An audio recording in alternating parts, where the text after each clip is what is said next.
Bom dia a todos e todas que se inscreveram e vão participar desse nosso webinário.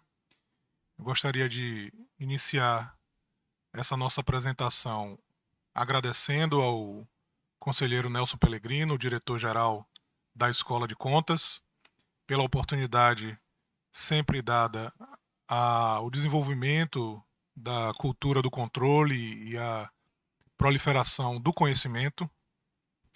Hoje é um webinário que nos dá muita satisfação de realizar, porque ele faz parte de um convênio que o Tribunal de Contas dos municípios, através da Escola de Contas, firmou com o Conselho Regional de Administração. Essa parceria muito profícua, eu falava aqui com os nossos convidados, para a difusão do conhecimento e otimização desse nosso trabalho do controle externo. Nós temos hoje aqui, como descrito no card, o administrador Kleber Sampaio Campos, que irá falar de gestão das organizações sociais, a professora Elisângela Julião Cardoso, que vai falar também da vivência dessa gestão das organizações sociais, Arnaldo Noia, que é gerente da 5ª GECOM, que vai nos trazer a experiência do controle nessas organizações sociais. Mas antes, eu gostaria de saudar e pedir a palavra, e passar a palavra para o professor Edilson Freire, vice-presidente do CRA, para fazer suas considerações. Bom dia a todos. Isso. Bom dia a todos, satisfação grande estar aqui. Eu estou representando também o nosso presidente, que é o administrador Márcio Oiticica. Fez questão de vir transmitir ontem à noite a satisfação dele em o CRA estar participando desse termo de cooperação com o TCM. Já foi muito exitosa essa cooperação no primeiro momento desse termo. Tanto é que no final de dezembro do ano passado, nós firmamos um termo aditivo por mais 2 anos para esse trabalho conjunto com o Tribunal de Contas dos municípios, através da Escola de Contas. Sempre uma satisfação muito grande para o CRA estar participando desse projeto. Nós temos várias incursões acontecidas, mas eu queria mencionar uma que me causou grande satisfação, que foi a participação nos consórcios públicos, através do tema de perspectivas e desafios para os municípios. Esteve como moderador a administradora Deise Lima, que ela é coordenadora do Núcleo de Estudos de Governança Pública do CRA, e também foi um momento muito interessante em que esses assuntos foram discutidos aqui. Na sexta-feira da semana passada, eu estive na Câmara de Vereadores de Camaçari, participando de um webinário sobre administração, transparência e gestão pública. Também um momento muito bacana, 3 grandes profissionais intervieram, o Alexandre Curriel, o Nelson Carvalho, já conheço de muitos anos, e a Lilian Miranda. E a moderação foi da Deise Lima, conforme eu falei, né? E hoje, para satisfação, estou aqui também, nessa abertura desse webinário sobre organizações sociais, com o tema Gestão, Acompanhamento e Controle. Teremos aqui 3 brilhantes expositores, com certeza. 2 deles já conheço de algum tempo. O terceiro, que é o Arnaldo Noia, acabei de conhecer. Mas nós temos aqui o Kleber Sampaio Campos, que é nosso companheiro lá no CRA, nesse núcleo de estudos de governança pública. E também a satisfação de ter a presença da professora e administradora Elisângela Julião Cardoso. Elisângela naturalmente, Cristiano vai falar a respeito disso, mas ela é diretora de desenvolvimento profissional do CRA. E tem também uma incursão nessa área de organizações sociais. Então, ela tem uma contribuição muito importante para esse webinário. Agora, eu queria aproveitar. Na dinâmica de hoje, desse webinário, nós vamos iniciar com o administrador Kleber Sampaio Campos. O professor Edilson vai ficar até próximo do final do nosso webinário, que ele tem um compromisso pessoal inadiável.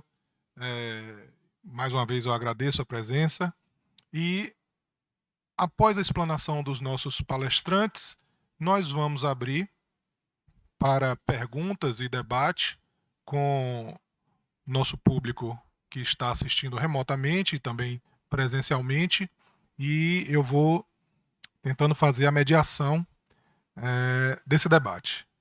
Eu queria agora, por favor, o administrador Kleber, que vai falar sobre a gestão das organizações sociais. Bom dia.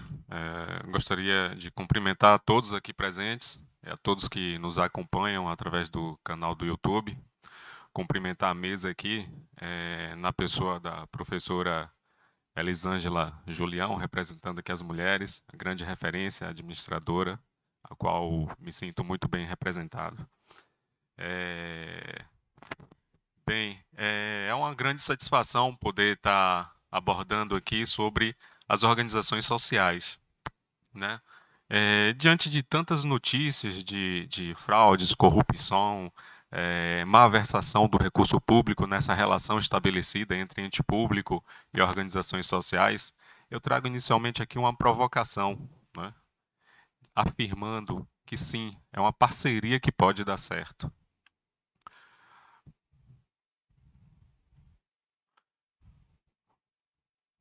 Primeiramente, vou fazer aqui uma breve apresentação. Eu sou administrador, especialista em gestão de projetos, tenho algumas certificações em gestão ágil para transformação digital, Lean Six Sigma, coaching empresarial, algumas extensões também em monitoramento e avaliação das unidades próprias. Isso foi realizada através da UFBA, e a Secretaria da Saúde do Estado da Bahia, e também uma extensão em Controladoria, Governança e Compliance. Sou membro dos núcleos de estudo do CRA, quais sejam de governança pública e de gestão de serviços de saúde. Tive como experiências, as últimas experiências profissionais, a atuação na CESAB, atuando em núcleos estratégicos de parceria com entidades do terceiro setor, e lá tive a oportunidade também de exercer, de atuar como membro de algumas comissões e conselhos, tais como Comissão de Desenvolvimento Organizacional, Comissão de Custeio e Investimento e Conselho de Gestão das Organizações Sociais, onde tive a oportunidade de me aprofundar e desenvolver algumas estratégias na Secretaria da Saúde em relação a essa parceria entre o ente público e as organizações sociais. Atuei também como diretor de projetos e convênios e presidente do Comitê de Governança e Gestão do município de Jaguaquara, onde tive uma experiência extraordinária na implementação do instrumento de maturidade de gestão, no qual abordamos aí temas como governança, gestão de processos, sustentabilidade e geração de valor público. Fomos reconhecidos, inclusive, pela União dos Prefeitos da Bahia como excelência na implementação do modelo. E atualmente sou CEO da empresa Evorg, a empresa a qual fundei em agosto de 2021, com o propósito de desenvolver ferramentas e métodos de gestão, controle, monitoramento, avaliação e fiscalização nas relações estabelecidas entre o ente público e organizações do terceiro setor, no formato de consultoria, assessoria, também de auditoria independente. Temos um sistema próprio desenvolvido para tal finalidade. Enfim, essa é uma breve apresentação. Irei abordar inicialmente sobre o conceito de organizações sociais, né? Farei uma passagem sobre os seus regramentos, áreas de atuação, formas de contratação, vantajosidade, cenário atual, segurança da relação e importância dos órgãos de controle para a evolução do modelo.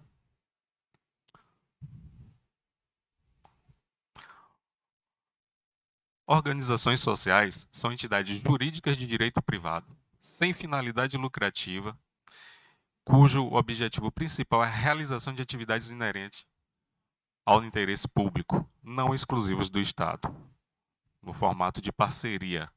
Eu costumo dizer que as organizações sociais nessa relação de contrato de gestão, elas atuam como se o próprio Estado fosse, como se o próprio ente público fosse. Elas recebem um recurso financeiro do ente público para a execução de serviços para o qual devem prestar contas, né, apresentando os resultados alcançados, bem como a aplicação dos recursos repassados. Para ser reconhecida como organização social, a instituição deve pleitear sua qualificação perante o órgão competente da sua área de atuação, certo?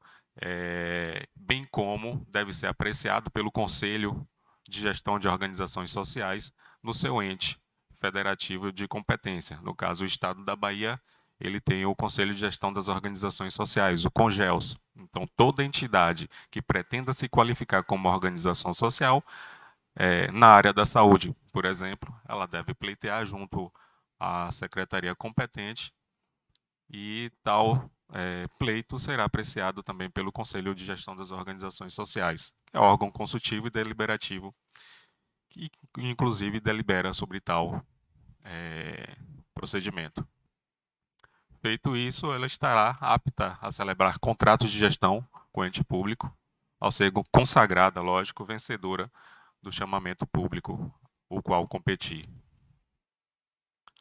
Importa destacar que o contrato de gestão celebrado entre ente público e organização social deve ser tratado como parceria de interesse mútuo e não a relação estabelecida no contrato comum de prestação de serviços de terceiros, né? É algo que a gente tem percebido aí Brasil afora, esse conflito de entendimentos que geram insegurança nessa relação, por ser tratado pelos entes públicos como uma simples ou uma comum prestação de serviços. E não é. É nessa relação estabelecida uma parceria de interesse mútuo. E como disse anteriormente, a organização social ela atua como se o próprio Estado fosse. É tanto que nessa relação, em sendo uma entidade sem finalidade lucrativa, é estabelecido no próprio contrato de gestão o recebimento antecipado do recurso para a operacionalização do serviço, tá? Partindo-se da premissa de que a organização social ela não detém recurso para a execução daquele serviço. Então é importante frisar isso, eu reitero, porque é um problema recorrente, Cristiano. Os municípios, principalmente, do estado da Bahia, temos visto aí, eles não tratam essa relação como uma relação de parceria e acabam trazendo diversos conflitos nessa relação, inclusive em termos de prestação de contas, monitoramento e avaliação, né, dessa prestação de serviços, né, no formato de parceria. A lei que rege as organizações sociais é a 9637, de 98, que dispõe sobre a qualificação de entidades como organizações sociais, criação do Programa Nacional de Publicização e extinção dos órgãos e entidades que menciona a absorção de suas atividades por organizações sociais e da outras providências. É estabelecido, então, um modelo de parceria entre o Estado e entidades privadas sem fins lucrativos para a gestão de serviços públicos, como uma alternativa para melhorar, dotar de maior eficiência e qualidade nos serviços públicos, atuando de forma efetiva onde o Estado não consegue chegar de forma qualitativa. O Estado é imenso, né, e muitas vezes não consegue alcançar a prestação de serviços com a devida qualidade, e aí que entra a organização social preenchendo essa lacuna. Uma observação, está em tramitação um projeto de lei desde 2018, apesar de correr como prioridade, de autoria do senador José Serra, que altera a 9637, né, e dispõe sobre critérios, requisitos para a qualificação de entidades privadas como organizações sociais e regras para a celebração, controle e rescisão de contratos.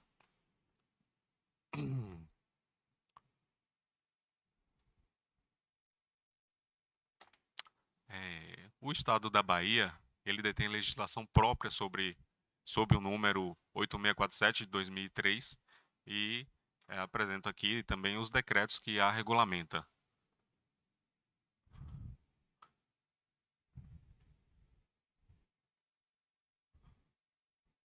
Fazer uma ressalva aqui sobre a legislação federal. A doutora Rita Tourinho, em seu artigo publicado na revista do Ministério Público do Rio de Janeiro, ela faz um contraponto nessa questão quanto à uniformização da legislação, da normatização entre os entes federativos. Um outro autor, que não me recordo aqui o nome, não vou me arriscar para não cometer equívoco, ele cita que a lei federal ela atende apenas à União, não podendo ser estendida aos demais entes federativos que devem deter uma legislação própria. E ao final dessa tese, chega-se ao entendimento que sim, todo e qualquer município, todo ente que pretenda publicizar suas unidades, transferir a gestão para uma entidade como organização social, ela deve dispor de lei própria, mas mantendo aqueles princípios régios que previstos lá na legislação federal. Que imagine qualquer ente, todo ente público que pretenda contratar uma organização social, criar sua lei específica, divergindo completamente de uma lei inicial, né, que é a lei federal. Então, isso traria também problemas para o controle. E eu trago aqui que o TCM, já em 2010, através da resolução 1290, ela já trazia que municípios terão que ter lei que autorize contratos de gestão ou termos de parceria com organizações sociais. O TCM já previa isso lá atrás, e ainda que a lei municipal deverá observar as disposições das leis federais. Como foi dito aqui anteriormente, né? Cada ente deve dispor de sua lei própria, devendo observar a lei federal, para que não venha destoar do regramento federal. Além de ter lei própria, o ente público ele precisa constituir o Conselho de Gestão das Organizações Sociais, que é o órgão consultivo deliberativo, bem como o regimento interno. Constituir comissão de monitoramento e avaliação, que apreciará as prestações de contas apresentadas, bem como os resultados alcançados a partir dos indicadores e metas estabelecidos no contrato de gestão. Observamos também a questão da qualificação, que eu acredito que será explanada posteriormente. Muitas comissões de monitoramento e avaliação dos municípios desconhecem, inclusive, o método de apuração de possíveis imputações de glosas, né, ou abatimentos por descumprimento de metas pactuadas ou despesas inconformes ao objeto do contrato. Então, é importante a gente fazer essa observação, porque, embora não seja mais um tema tão novo assim, os entes públicos precisam se qualificar para atender essa demanda e não ensejar, né, impossíveis imputações ao ente público pelos órgãos de controle, principalmente o Tribunal de Contas, que vai fazer a verificação dessa prestação de contas a posteriori. Essa comissão é responsável por diligenciar as inconformidades identificadas, concedendo o direito da organização social ampla à defesa e do contraditório, imputação de glosas mediante ao não acatamento das justificativas apresentadas por descumprimento das regras pactuadas no contrato.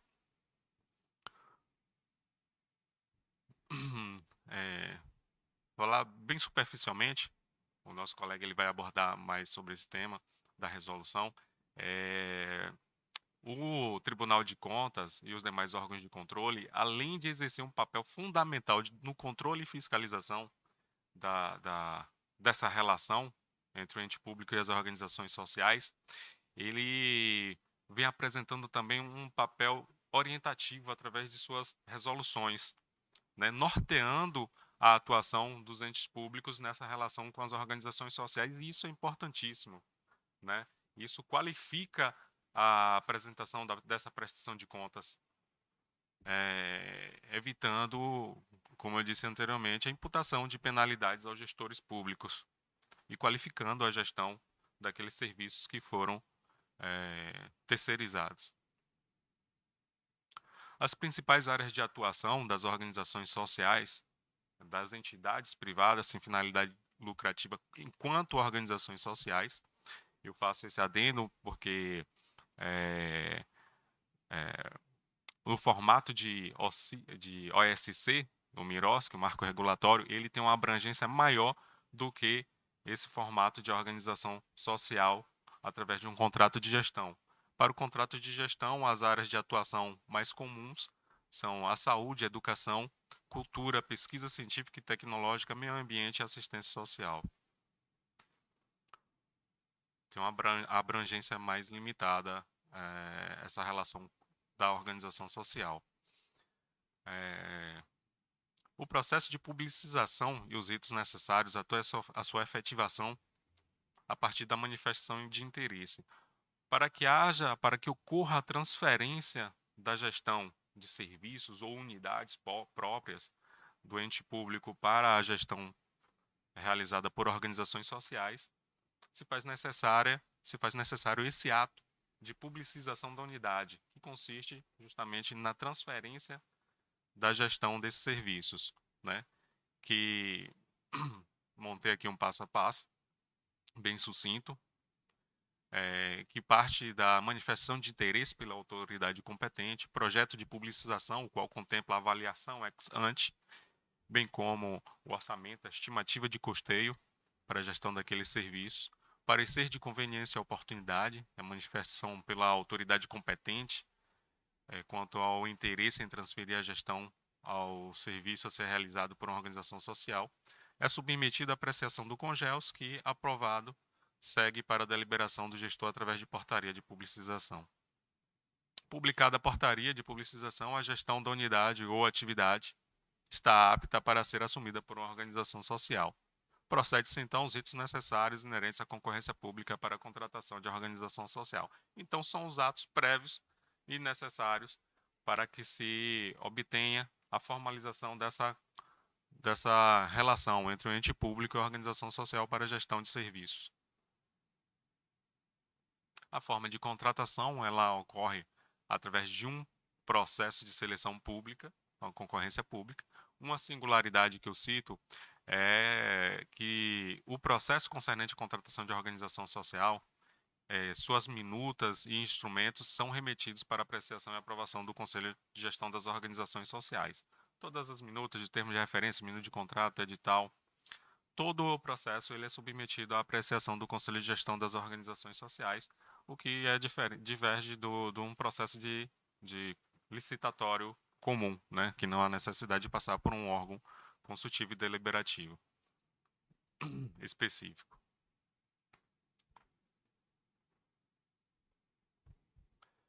Da vantajosidade dessa parceria, dessa relação de parceria entre o ente público e a organização social, eu cito aqui a questão das isenções e imunidades que conferem maior economicidade nessa contratação. Contratação de empresa especializada em sua área de atuação, né, quando se contrata uma organização social para atuação na área da educação, entende-se que é uma empresa especializada que vai prover, né, vai dotar de qualidade a prestação daqueles serviços públicos, de tal forma que o Estado não conseguia atender. Flexibilidade nas compras e contratações para reposição de materiais, contratação de serviços, observando os critérios estabelecidos na política de compra e contratação. Sim, dota de maior flexibilidade, mas não é que vai fazer uma compra a qualquer jeito, a toque de caixa, né? Existe uma regra em função de se tratar da execução de recurso público, então deve haver uma política de compra e contratação, né? Obedecendo aí alguns ritos, ao mínimo 3 cotações, ou disposição de um sistema próprio, né, de cotações online para garantir a melhor compra daquele material ou serviço ou contratação. Inovação e agilidade, redução da carga administrativa do ente público. O ente público é gigantesco e a partir da contratação, da terceirização de alguns serviços estratégicos, vem adotar de qualidade a execução dos serviços.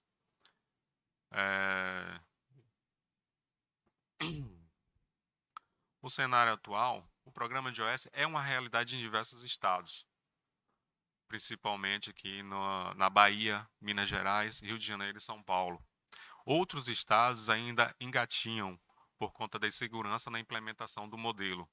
Conflito de entendimento quanto ao modelo a ser implantado é outro fator, né, que traz essa insegurança, né? Às vezes há um conflito quanto ao termo de colaboração ou contrato de gestão, né? Já visualizamos aí, tivemos a oportunidade de tratar com um determinado município, onde pleiteou-se a formalização de um contrato de gestão, mas toda a base foi construída em torno da 13019 do marco regulatório, ou seja, foi montado vamos dizer assim, um Frankenstein, né?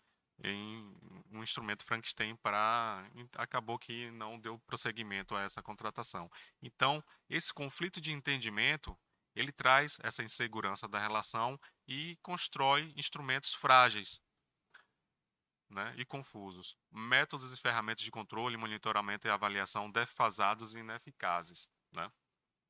No cenário que vemos hoje, como eu disse, já não é mais algo tão novo assim essa relação entre o ente público e organizações sociais e organizações geridas pelo marco regulatório, OSCC. Não há de se admitir o não uso ou aprimoramento de tecnologias quanto o monitoramento e a avaliação dos dispositivos de controle, principalmente, da prestação de contas, apresentação de resultados, monitoramento dos indicadores e metas. Entretanto, é uma realidade até então. Segurança da relação de parceria.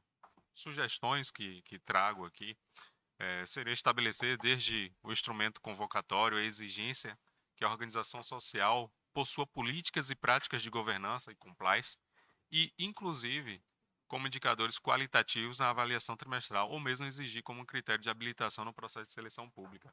Percebemos já que alguns editais ainda citam de forma subliminar ali, não tão explícita, a questão do compliance, né, para a manutenção da integridade na execução do gasto.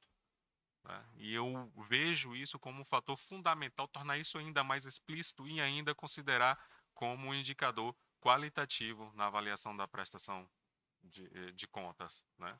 Vai incidir na pontuação alcançada pela organização social na execução do seu serviço e isso vai dotar de maior qualidade, tanto na apresentação dos resultados, na entrega de resultados, quanto na prestação de contas. Estabelecer e implementar dispositivos tecnológicos que possibilitem melhor efetividade, prestação de contas e apresentação dos resultados de forma tempestiva e com qualidade. É possível. Na minha apresentação, desenvolvemos um sistema de prestação de contas e de auditoria independente, no qual permite a interação entre o ente contratante e o ente público. Né? Então, assim, não é admissível hoje, né, no cenário atual, a não aplicação de novas tecnologias e inovações para essa área, né, do controle e monitoramento da prestação de contas. Tanto que são apresentadas prestações de contas defasadas de forma que insurgem diversos apontamentos pelos órgãos de controle. Qualificação da comissão de monitoramento e avaliação, como eu citei anteriormente, se faz necessária. Aí eu trago aqui a importância dos órgãos de controle para a evolução do modelo. Como eu citei aqui, o TCM ele já vem atuando de uma forma brilhante, né, no controle dessa relação entre o ente público e as organizações sociais, tanto como organizações sociais como pelo MIROSC. E destaco esse fator de orientação, né, através das resoluções normativas que qualificam cada vez mais essa prestação de contas e entrega de resultados qualitativos à sociedade, com geração de valor público, atendimento para o qual o objeto foi elaborado e contratado ali pelo ente público. Uma definição de parceria que eu trouxe aqui, quando descobrimos que com parceria podemos ir mais longe, tudo fica mais fácil. Então é importante que os entes, tanto o contratante, que é o ente público, quanto a organização social, compreenda que se trata de uma relação de parceria, né, e que deve ser estabelecido isso para a entrega de um bom desempenho na entrega dos serviços ofertados à população, com efetiva geração de valor público, né? Então, essa foi a minha breve apresentação. Agradeço a todos e me coloco à disposição para responder as questões que surgirem. Obrigado, Kleber. Já anotei aqui algumas questões para a gente debater ao final. E como a gente havia planejado, a gente recebeu aqui algumas questões no chat do YouTube e fizemos também algumas anotações para a gente fazer essa ponderação do que foi falado. Vou começar aqui por umas perguntas de quem nos acompanha. Bom, pela explanação de Kleber e da professora Elisângela, a gente já teve uma noção disso aqui, mas como a pergunta foi feita, eu vou fazer primeiro para Kleber.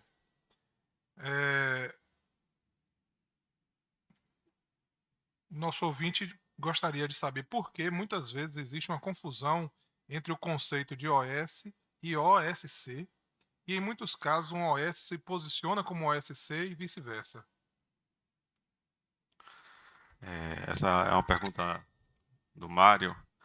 Mário, então, é uma questão de conhecimento mesmo da legislação, né? Temos a legislação própria para a organização social e a legislação própria específica para a OSC, né? A 3019 e a 9637 de 98, tá?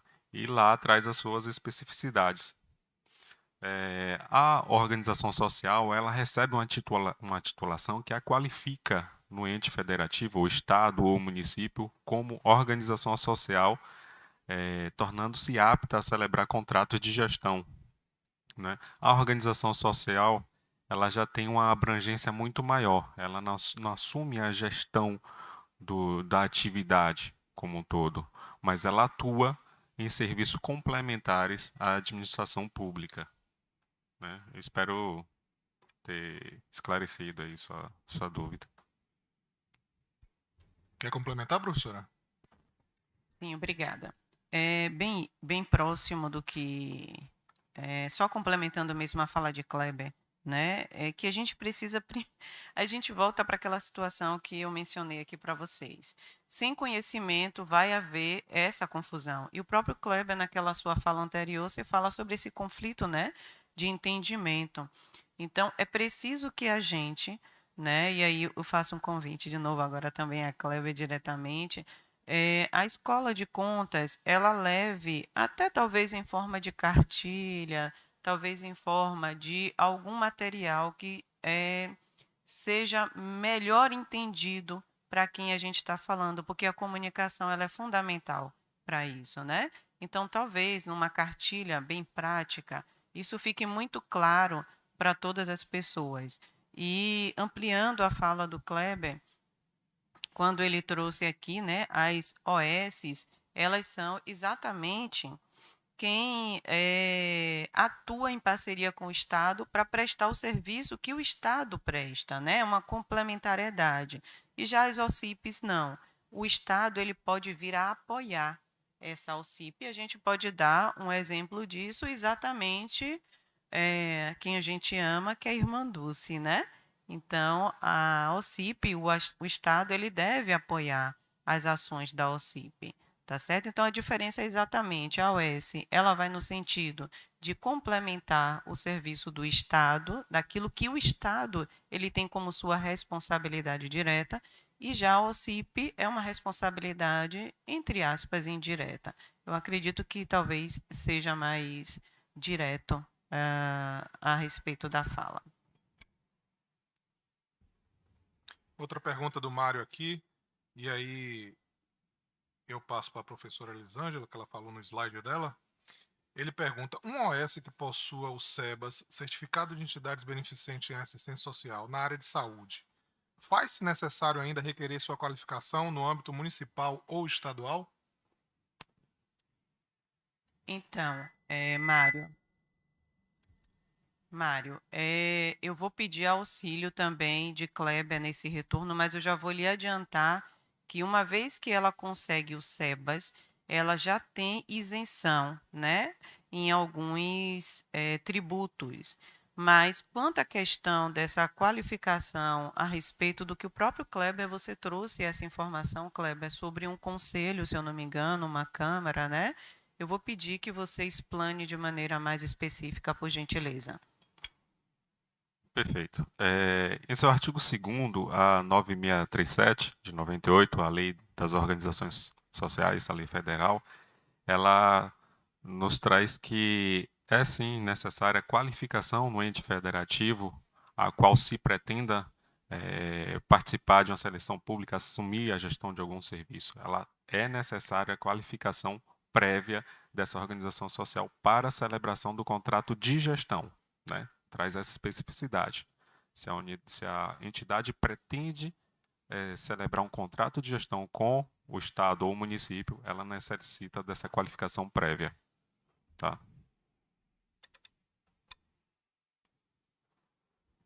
Outra pergunta que nós recebemos aqui é: bom dia, gostaria de saber da questão da rentabilidade em relação ao OS. Aí eu não sei se seria uma questão de remuneração do profissional ou se seria uma questão de, bom, sendo uma entidade sem fim lucrativo, né? O que é que seria a rentabilidade? Mas o que é que a gente pode falar sobre isso? Eu li aqui no chat também e eu fiquei com dúvida em relação a essa rentabilidade, que talvez acredito que a pessoa esteja querendo falar uma coisa, não sei se seria a questão da sobrevivência, porque falar sobre rentabilidade, uma entidade sem fins lucrativos não cabe, né? Mas assim, de que maneira é que essa instituição ela pode sobreviver, né? Garantir a sua sustentabilidade? Eu acredito, né, e confio muito na questão do controle interno que foi trazido aqui por Arnaldo, explicando principalmente a questão da prestação de contas. Tem instituições que não sabem fazer prestação de contas e, por conta disso, acaba tendo problemas sérios, que foi o que Arnaldo trouxe para a gente aqui, que é uma abordagem técnica e muito necessária, que a gente compreenda que a prestação de contas ela precisa sair redondinha. Senão, esse ente, né, essa instituição, ela acaba ficando sem conseguir firmar novas parcerias com o poder público. Então, talvez eu acredito que seja a questão da sustentabilidade. Mas talvez, Kleber, em relação a projetos, Kleber, você consegue visualizar o que poderia ser essa questão da rentabilidade? Não, de fato, numa relação com a organização social, entidade sem finalidade lucrativa, não há o que se falar em rentabilidade. Mas tem uma questão, Elisângela.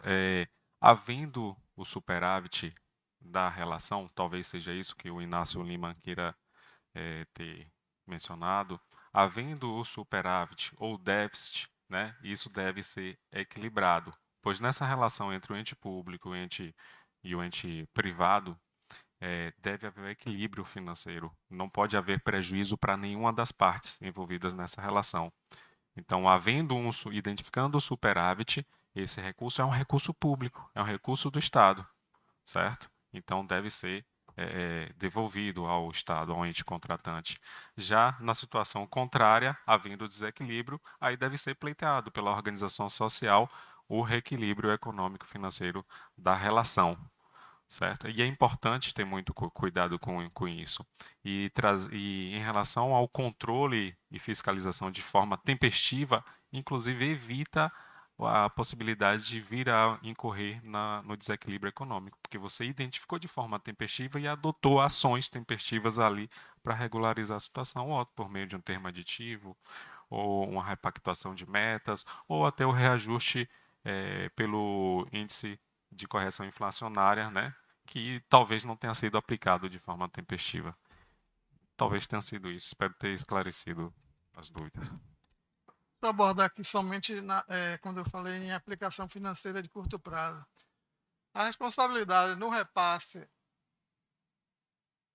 da administração pública para a OSC, a responsabilidade é do gestor público municipal. A responsabilidade única é dele.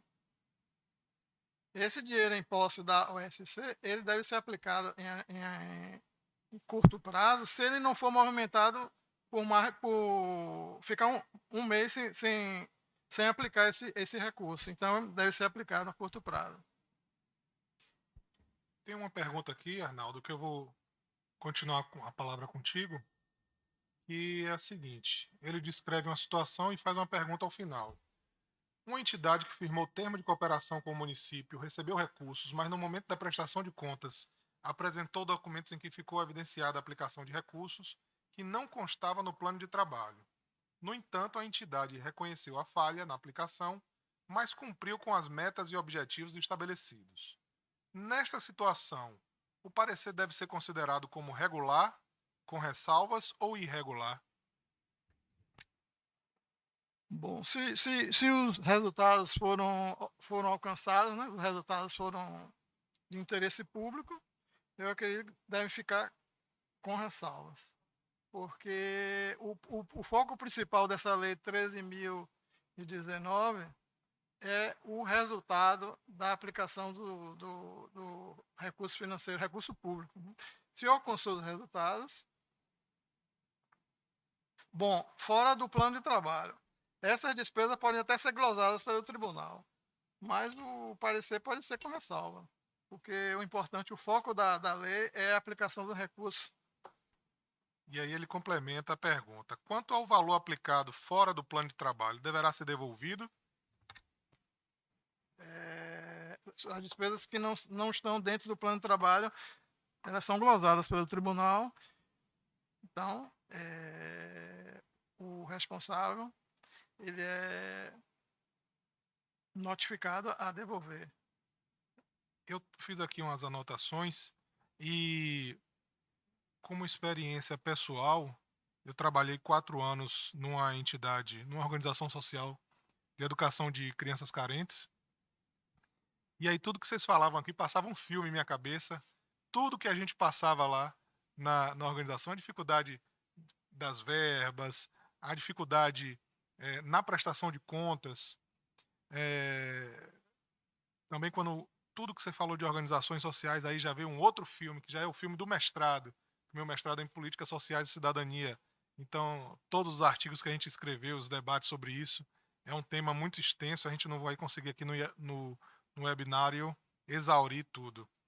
Mas, Kleber, eu dentro daquilo que você chamou a atenção, e a professora Elisângela também, com relação a essa prestação de contas e o compliance que é feito, né, que são feitos nas organizações sociais.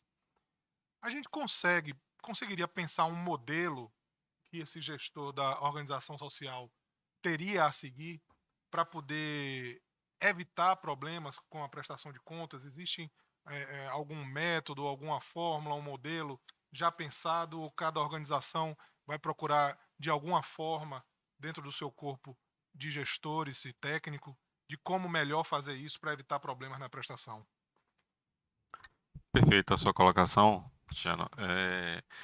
Eu tenho observado também que em algumas situações é uma questão de mapeamento e gestão de processos internos, sabe? Às vezes os fluxos de trabalho, eles não convergem a um objetivo comum. Então, isso traz falhas no processo da prestação de contas, tá? E aí, se existe um modelo, nós temos já normativas, né, que definem, estabelecem qual modelo de prestação de contas deve ser apresentado. A própria resolução do Tribunal de Contas, a 1421, ela já norteia bastante a prestação de contas para a organização social no âmbito de um contrato de gestão, certo? Então, hoje a minha empresa ela traz um conceito, um método, né, de prestação de contas que compreende um sistema próprio que nós desenvolvemos, né? Uma ferramenta super interessante que posso estar apresentando em momento oportuno, onde ocorre inclusive essa interação entre a organização social e o ente fiscalizador, a Comissão de Monitoramento e Avaliação do município. Então, inclusive, a concessão do direito à ampla defesa e do contraditório ocorre dentro do próprio sistema e é respondido e justificado também no sistema.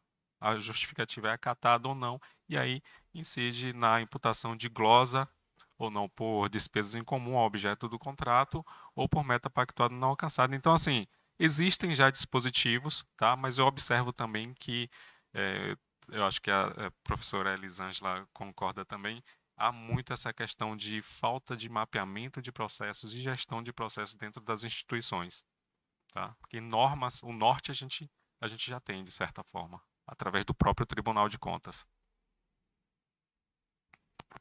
Obrigada.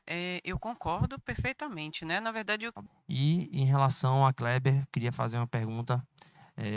Qual é a atuação hoje, como ele faz parte do CRA, qual é a atuação hoje do Conselho em relação aos editais publicados? Se vocês têm fiscalizado, né, esses editais, se o Conselho tem visto lá qual é o atestado de capacidade técnica utilizado, que a gente vê muito a diferença entre gerencial e operacional. E nesse operacional, a gente tem visto muita exigência de administradores, né, administração hospitalar. Então, você tem uma grande parte, a maioria da parte são administradores.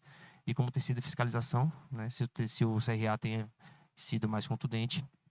E são duas perguntas bem pontuais. E se uma terceira, perdão, ao TCM novamente, se tem algum instrumento que possa fomentar para melhorar a fiscalização do TCM, talvez, se caso não tenha essa ferramenta. Se vocês podem fazer convênio com algum tipo de instituto que possa vir a fiscalizar em conjunto, né, fazer um trabalho em conjunto com o município. A gente sabe que o poder de sanção fica mais para o órgão realmente, o Tribunal de Contas, mas uma ferramenta que possa ser desenvolvida em conjunto com o TCM para melhorar a fiscalização do recurso público. Passa para Kleber para responder a segunda questão. Eu vou começar aqui e pedir para que a professora Elisângela complemente minha fala. Em relação à atuação do Conselho, dentro do que eu tenho visto, do que eu vivenciei enquanto servidor da Secretaria da Saúde, fui membro da comissão julgadora também de seleção, de processo de seleção, e eu observei que, inclusive, a exigência de atesto do CRA, né, emissão, expedição do RCA e visto do administrador responsável técnico é proveniente de um recurso, de uma impugnação a um edital incorrida pelo Conselho de Administração da Bahia. Então, isso já foi uma evolução. Eu tenho percebido que o CRA ele tem sido bem mais atuante a cada passo, mas em relação à fiscalização atualmente, de fato, eu não sei como anda, né? Eu sou membro do Núcleo de Estudos, eu acredito que a professora Elisângela possa explanar melhor sobre o tema. Obrigada, Kleber. Bom, além de gerente da Federação das APAES, eu atuo como diretora de desenvolvimento profissional no Conselho Regional de Administração. E nós temos reuniões constantes, semanalmente, com a diretoria e com o plenário do CRA, exatamente para discutir situações de inovação, para que a gente supere o desafio da nossa Bahia, que é enorme, né? Então, a fiscalização, que eu acredito que também seja um desafio para o TCM, alcançar toda essa Bahia, é um desafio muito grande. E nós, lá no CRA, o diretor de fiscalização do CRA, que é o professor Jair Nascimento, ele está trazendo algumas inovações relacionadas à inteligência artificial, para que nós possamos alcançar a fiscalização de maneira, com uma capilaridade cada vez maior através da inteligência artificial. Só complementando também, eu estava aqui refletindo, doutor, sobre essa questão e trazendo um pouco a nossa responsabilidade também. Aqui eu estou falando já de escola. A fiscalização, o controle externo, ele não se resume só a essa fiscalização repressiva.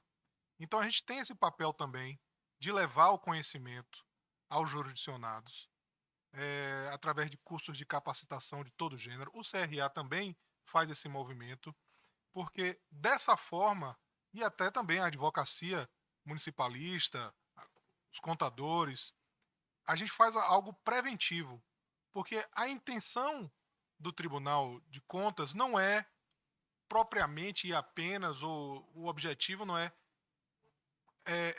flagrar o erro.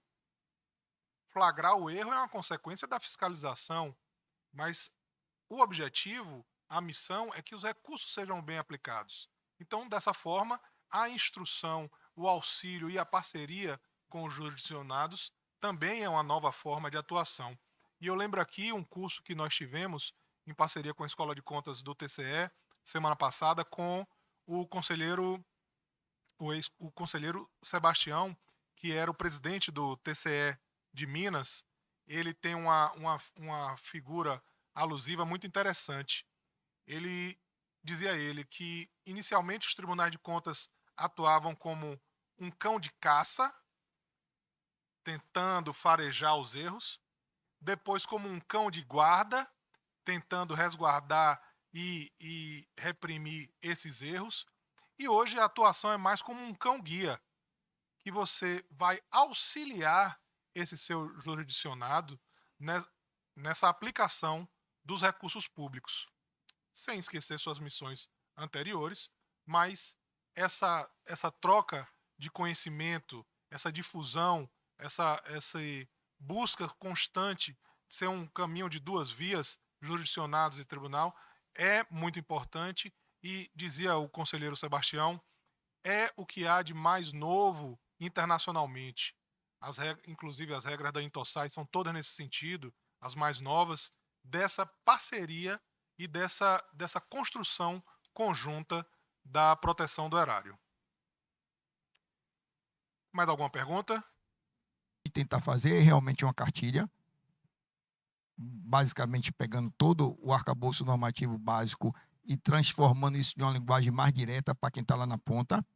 Em paralelo, talvez, Arnaldo, internamente aqui no TCM, através dos recursos que vocês dispõem já de sistemas informatizados, a gente tentar desenvolver um modelo, né, de sistema, aprendendo com o sistema de Kleber, para que essas instituições possam imputar esses dados, como existem uma série de sistemas que hoje já são feitos em todo o Brasil, não necessariamente para a área de prestação de conta. Eu, mais uma vez, só quero renovar, parabéns pelo excelente evento. Tenho certeza que vai ser muito benéfico para uma série de pessoas que não estão aqui presentes, mas que poder escutar a quantidade de informações que foram prestadas nessa manhã e tarde. Obrigado. Obrigado, doutor. Doutor Gilmar. Bom, então, pelo adiantado da hora, como eu ia dizendo, teremos que encerrar, mas fiquem aberto aqui o convite para que continuemos nessa parceria com o CRA, nesse desenvolvimento da capacitação e treinamento dos nossos servidores e dos nossos jurisdicionados. Passo a palavra agora para cada um dos nossos palestrantes para suas considerações finais. Kleber? Eu gostaria de agradecer a oportunidade, né, concedida aí através dessa parceria entre o CRA e o TCM, de suma importância, né, para discussões de tão elevada importância como essa que tratamos aqui hoje, e me colocar à disposição para outros eventos, né, que surgirem sobre o tema, para poder compartilhar e contribuir. Tá? Obrigado. Em nome do conselheiro Nelson Pellegrino, nosso diretor-geral da Escola de Contas, agradecer a participação do Kleber, da professora Elisângela, do Arnaldo, do professor Edilson, que já teve que se retirar, e, mais uma vez, dizer que as portas estão abertas do Tribunal, da Escola de Contas. Pessoalmente, gostaria de agradecer também a professora Jumara pela coordenação pedagógica de excelência de sempre. Quero agradecer a todos os servidores e jurisdicionados que nos acompanham pela internet, pelo canal do YouTube, nesse webinário. e desejar a todos um excelente dia, uma excelente tarde e um abraço a todos.